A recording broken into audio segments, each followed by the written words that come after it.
o Banco Central está dizendo que houve reuniões sobre a Magnitsky. Ok, ninguém está dizendo nada a respeito disso. O que nós queremos saber é sobre o que aconteceu nessas interações entre o presidente do Banco Central e o ministro Alexandre de Moraes. Outra coisa que a nota não esclarece, o que esse contrato da Viviane Bastos de Moraes prevê. O que o ministro Alexandre de Moraes tem a ver com esse contrato? Por que a mulher do Alexandre de Moraes recebe 3 milhões e 600 mil reais por mês ao longo de 3 anos para realizar um serviço que ninguém identificou ainda? Gente, Brasília explodiu hoje depois das desculpas esfarrapadas de Moraes sobre a relação dele com o Banco Master. Olha, eu não sei como que ele conseguiu isso. Ele tem que ser muito competente mesmo, porque Moraes conseguiu piorar e muito a situação dele. Desse país. Então é hora de apoiar o Edson Fachin. Eu achei que nunca pudesse dizer isso, chegasse a dizer isso, mas é hora de apoiar essa iniciativa do Edson Fachin de um código de conduta e também da abertura de uma investigação contra o Alexandre de Moraes. Olá pessoal, sejam bem-vindos. O meu nome é Bruno. Se você gosta e apoia o nosso conteúdo, então deixa o seu like e inscreva-se no canal.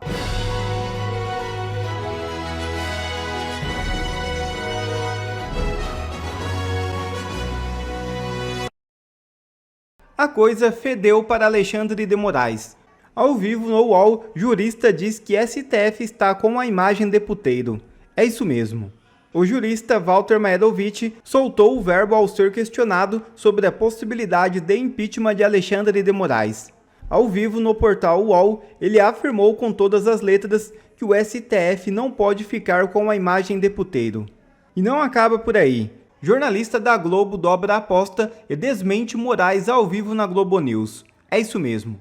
Alexandre de Moraes emitiu uma nota afirmando que a reunião com o presidente do Banco Central não era sobre o Banco Master, mas sobre a Lei Magnitsky. Porém, desta vez aconteceu algo inédito. A Globo manteve a informação e está travando uma batalha contra o ministro. Ao vivo na Globo News, a jornalista Malu Gaspar desmentiu Moraes, mostrando que a reunião mencionada na nota do ministro não é a mesma, pois a da sua matéria ocorreu antes da sanção da Lei Magnitsky. Existe essa reunião que realmente o ministro diz na nota que discutiu exclusivamente a Lei Magnitsky. Mas veja, Júlia, que ele comentou sobre uma reunião que foi feita com o Febraban, executivos do Itaú, executivos do BTG Pactual, e por um acaso eu fiz uma reportagem sobre essa reunião na época, e essa reportagem foi publicada no blog dia 11 de agosto. Ela se refere a uma reunião ocorrida na primeira semana de agosto, 6 ou 7 de agosto, dias depois da Magnitsky, que ocorreu no dia 30 de julho. Nós estamos falando de uma outra reunião. A reunião a qual eu me refiro não é a reunião a que o ministro Alexandre de Moraes está se referindo. É uma outra reunião, até porque essa reunião que eu estou contando é uma reunião em que estavam Alexandre de Moraes e Galípolo. Não havia nem por que discutir a situação do Banco Master numa espécie de conselho para esclarecer o ministro sobre a Magnitsky, né? Então, isso é um ponto. O que o ministro está falando é uma coisa, o que a matéria disse é outra coisa. Isso é uma questão. A outra coisa é a nota do Banco Central.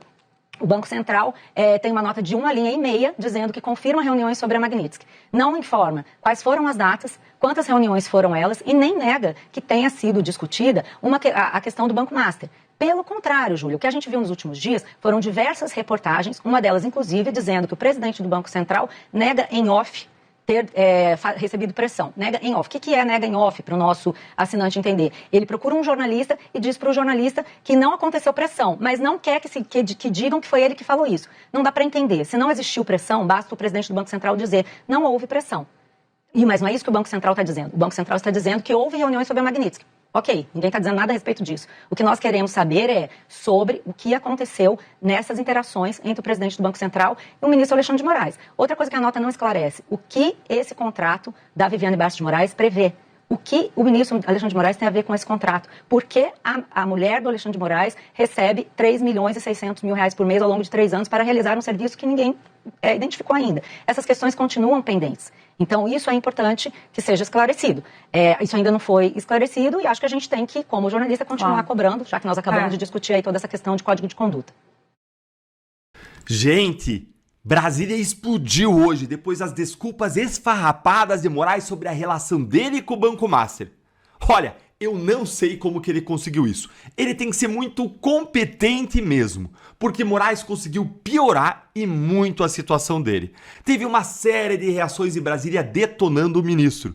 Então você vai se sentir muito bem com esse vídeo. Senta aí e aproveita, porque Moraes nunca foi tão detonado, ele nunca teve tanto na berlinda. Eu vou te mostrar a repercussão que aconteceu hoje depois da desculpa esfarrapada que ele deu.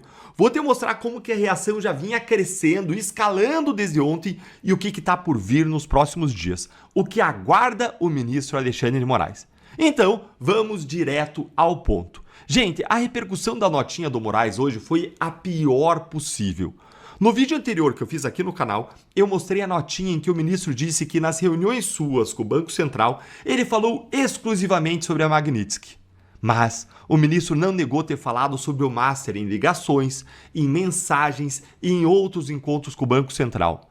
Dá uma olhadinha depois do vídeo que eu postei mais cedo, que eu mostro lá como que a nota do Moraes é uma peneira, é cheia de furos, e eu mostro como que a nota do Banco Central, que veio logo depois, ela piorou tudo pro Moraes. E agora veja então as reações de hoje. Olha aqui comigo. Primeiro, Lauro Jardim, colunista do Globo. Ele disse com todas as letras que a nota do Moraes não explicou nada.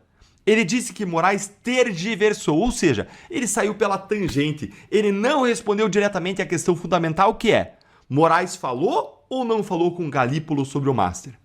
Aí teve o Merval Pereira, também do Globo, lá na CBN, numa entrevista. E ele questionou também: por que Moraes não falou diretamente que nunca falou com Galípolo ou com o Banco Central sobre o Banco Master, hein?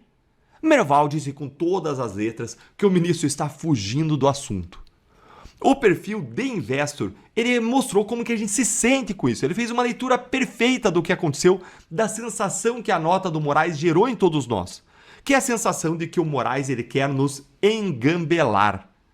Ele lembrou que 3 dos 4 contatos que a Malu Gaspar disse que ocorreram entre Moraes e Galípolo foram pelo telefone. E a notinha do Moraes só fala de reuniões. Olha aí o que ele disse. O problema de malandro é achar que todo mundo é otário. Aí o Mário Sabino, do Metrópolis, ele também trouxe um comentário sobre a notinha muito pertinente na mesma direção. Diz o seguinte: a única manifestação pública foi uma nota divulgada hoje pelo ministro que não explica nada, apenas sai pela tangente. A nota diz que ele se reuniu com o presidente do Banco Central e outros dirigentes de bancos para tratar da lei Magnitsky, da qual Moraes deixou de ser alvo há poucos dias, mas nenhuma palavra sobre o Banco Master. Gente, a verdade é a seguinte: absolutamente ninguém acreditou na versão do Moraes. Ninguém disse: tá bom, tá explicado agora. Não, nem os lambibotas do poder tiveram coragem para dizer isso. Ou seja, o clima que já estava quente ferveu. E veja como que já estava quente ontem mesmo, com gente pedindo impeachment de Moraes, gente que nunca tinha falado disso, enquanto eu mostro para você, vai sentando o dedo aí no like. Até a Mônica Bergamo, jornalista experiente de esquerda que ama o Lula, vivia atacando a Lava Jato, ela fez uma coluna sobre o boato de que existia uma pressão do Moraes sobre o Galípolo em favor do Banco Master e que isso rolava solto em Brasília e causou perplexidade no mundo financeiro. Ela disse o seguinte ontem: as versões variavam, mas o interesse de Moraes pelos rumos de questões envolvendo o banco estava presente em todas elas, todas as versões, todos os boatos, todas as conversas. Aí veja o que perguntou ontem a Transparência Internacional sobre o contrato da esposa de Moraes. Se não há registro de atuação da Viviane Barsi junto ao Banco Central, mas era o ministro Moraes que intercedia diretamente com Galípolo por Vorcaro, os 129 milhões de reais eram para pagar o serviço de quem? Gente, que dedo na ferida. Olha lá, o que já era extremamente grave se tornou insustentável. Veja que não tem nada na nota do Moraes sobre a falta de objeto do contrato da esposa de Moraes com o Banco Master. Nada sobre a ausência de uma prestação de serviços conhecida e relevante. O Merval Pereira, do Globo e da CBN, ele já tinha dito mais cedo até que era caso de impeachment do ministro Alexandre de Moraes. Olha aí. Isso antes de vir essa nota furada no Moraes que ele mesmo criticou.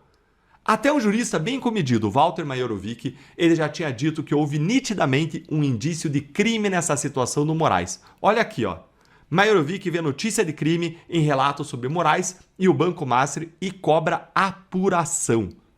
Ele disse ainda que esse caso pode configurar advocacia administrativa e criticou o silêncio da PGR. O professor Alexandre Zamboni, na internet, nas redes sociais. Não precisa ler aí que eu vou te dizer o que ele fala aqui em resumo. Ele faz análises técnicas sempre sobre situações da vida real que são criminosas. Ele vive fazendo essas análises e ele também disse que se os fatos forem verdadeiros, existe aí um crime de advocacia administrativa. A análise, então, é a análise de todo mundo, gente. Então, é de que Moraes pode ter praticado um crime. E a temperatura ela já estava alta e ficou explosiva. O Josias de Souza, no UOL, ele disse ontem o seguinte, ó. Dá uma olhadinha aqui, ó. Silêncio de Moraes sobre Master vai do inconcebível ao intolerável. E o Joel Pinheiro, lá na Folha de São Paulo, ele já perguntava ontem se discutir o impeachment de Moraes é golpismo, dizendo que os desvios do ministro têm que ser investigados e punidos. Gente, nós nunca vimos uma onda de reação e crítica contra o Moraes assim na história. É algo de uma proporção imensa. E a gente está aí na beira do Natal. Vários colunistas estão viajando, deixaram colunas prontas sobre outros assuntos. É uma onda de reação como a gente nunca viu.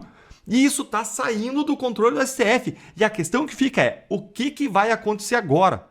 O que nós já temos no radar sobre isso? Olha essa análise interessante aqui do procurador da República, Hélio Telho. Ele disse que o Moraes ele se tornou um peso aí para o sistema, um perigo para o establishment, porque ele pode acabar com qualquer um no estralar de dedos e não tem nem para quem recorrer. Então o establishment está todo com medo do Moraes, acha que ele passou a ser um peso e está aproveitando desse erro do Moraes para se livrar dele. E nós já vemos muita gente também se movimentando para fazer novos pedidos de impeachment e investigação contra o Alexandre de Moraes. O senador Alessandro Vieira, ele disse que ele vai coletar assinaturas para investigar a relação de Moraes e o Banco Master em uma CPI.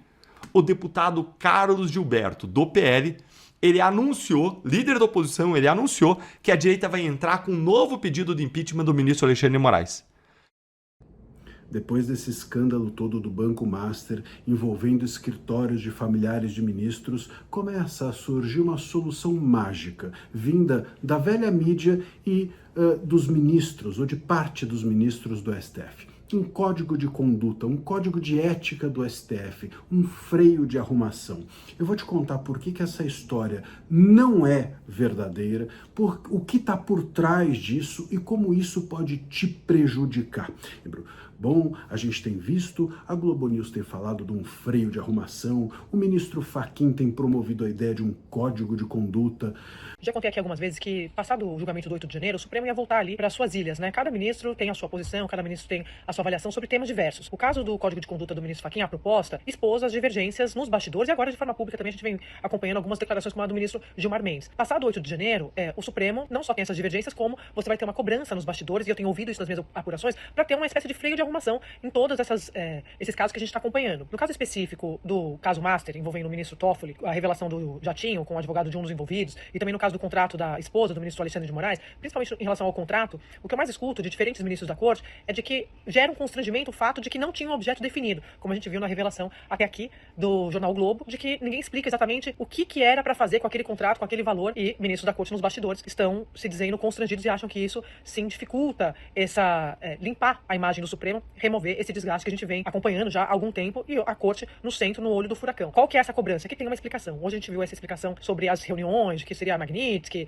essas conversas com o presidente do Banco Central e o ministro Alexandre de Moraes, mas não tem informação nenhuma sobre o contrato. Então, essa é a grande cobrança que eu escuto nos bastidores de ministros da corte. Sobre o código de conduta, o ministro Fachin, na visão desses integrantes da corte, vai tentar explorar ao máximo, vai tentar achar ali algum ambiente para tocar, para fazer com que esse projeto avance, embora alguns desses ministros reclamem também de que ele começou a discutir isso fora, de que não tem um texto definido, mas que ele tem como fazer isso ganhar força, principalmente nesse momento. Nesse momento, eu tô falando a partir de 26, porque 2025 acabou, claro. Mas só para mostrar um pouco o clima que tá nos bastidores de constrangimento, sim, embora não falem publicamente, estão avaliando que a situação está ficando complicada e é melhor explicar, porque não tem muita informação sobre o que de fato aconteceu e para que de fato foi esse contrato que foi firmado. Em primeiro lugar, o que eles querem é passar uma borracha no passado. Então eles falam, vamos virar a página, vamos fazer um código de conduta, daqui para frente tudo vai ser diferente. Não é verdade. Primeiro que não interessa a nenhum de nós passar uma borracha em coisa alguma. A gente quer ver investigado esse caso Master. A gente quer que quem tem culpa, se é que alguém tem culpa, é muito difícil que não tenha, seja punido. A gente quer ver isso profundamente examinado. por todos nós, que isso venha a público, venha à luz. E depois que a gente também não quer virar a página com uma solução mágica, dizendo agora nada mais vai ser problemático porque a gente tem um código de conduta. Código de conduta, uma ova, código de conduta para quem não cumpre a Constituição. Esse caso Master não é um caso isolado, nem dentro do escritório dos familiares do ministro Moraes e nem o escritório de familiares de ministros é um caso isolado ou restrito ao ministro Moraes. Isso é algo completamente difundido. Existe um mercado em Brasília em torno dos escritórios de familiares de ministros especializados em criar esse tipo de contatos com os ministros. Todo mundo sabe, a própria OAB muitas vezes acolhe esse tipo de advocacia e tem até mesmo nos seus quadros mais importantes esses advogados que representam esse tipo de advocacia. Portanto, isso é muito forte, isso está estruturado em Brasília há muitos anos. É de uma imensa ingenuidade acreditar que você fazendo um código de ética, você vai para o STF, você vai resolver algo assim, algo tão profundo e algo tão lucrativo. Não é assim que se resolve esse problema. E a gente não quer solução mágica, a gente quer resolver isso investigando, que o caso Master seja investigado, que as pessoas eventualmente envolvidas em algo irregular sejam punidas e assim é que você resolve o futuro. Você não resolve o futuro com código de ética, você resolve o futuro evitando a impunidade em relação a irregularidades que eventualmente aconteceram ou estejam acontecendo nesse caso Master.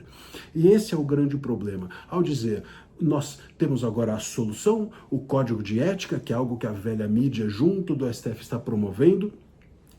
O que eles querem, na verdade, é dizer, esqueçam o que aconteceu. Temos agora uma nova solução e ela vai dar conta de resolver o problema. Então, com isso, se esquece o presente e o passado, passa-se uma borracha e cria-se uma ilusão de que um código de ética é capaz de conter esse mercado lucrativo dentro de Brasília.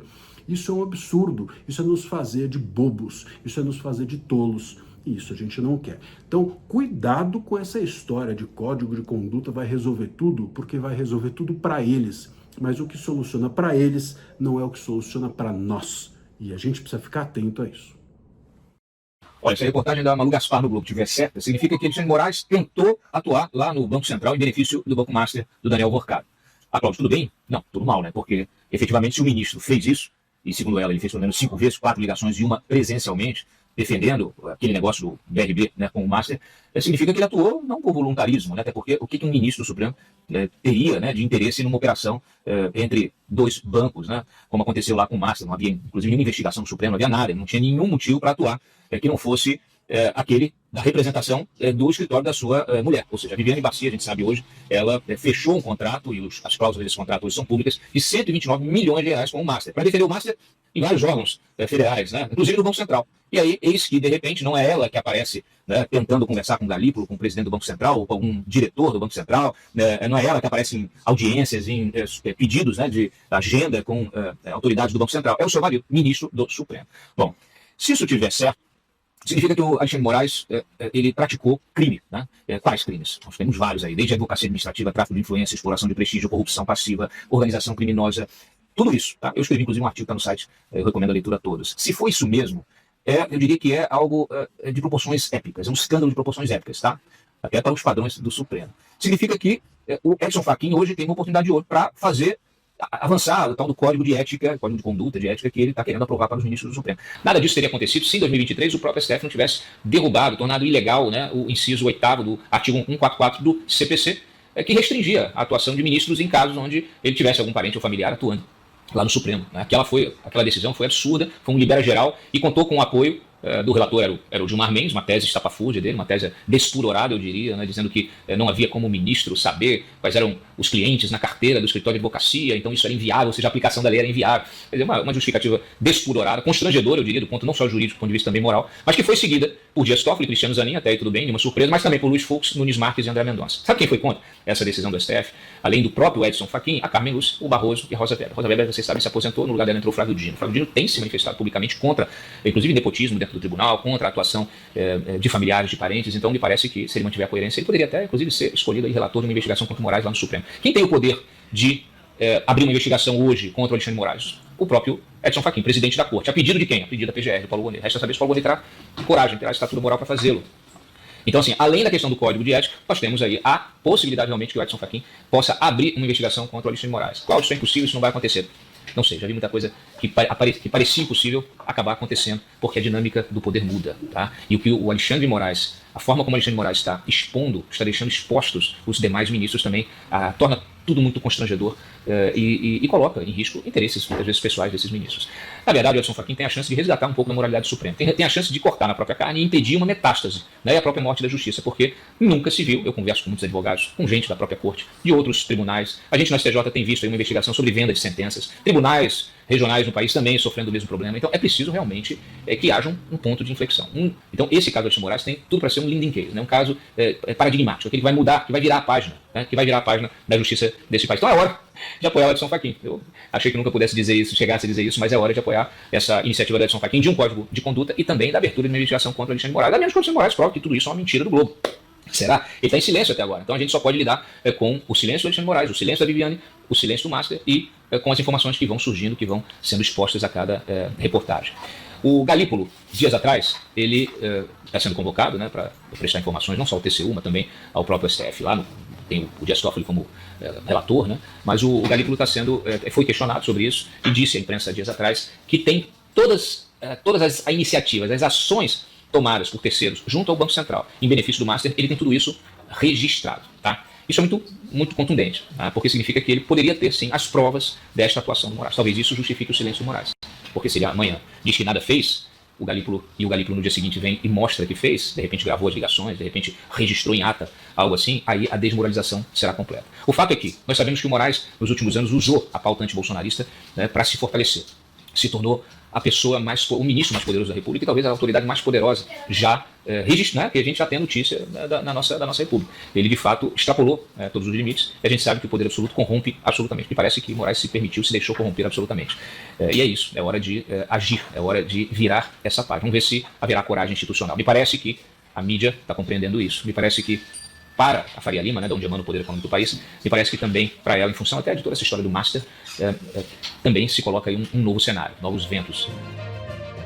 Moraes autoriza a cirurgia de Bolsonaro no Natal. Ex-presidente será internado no dia 24 de dezembro.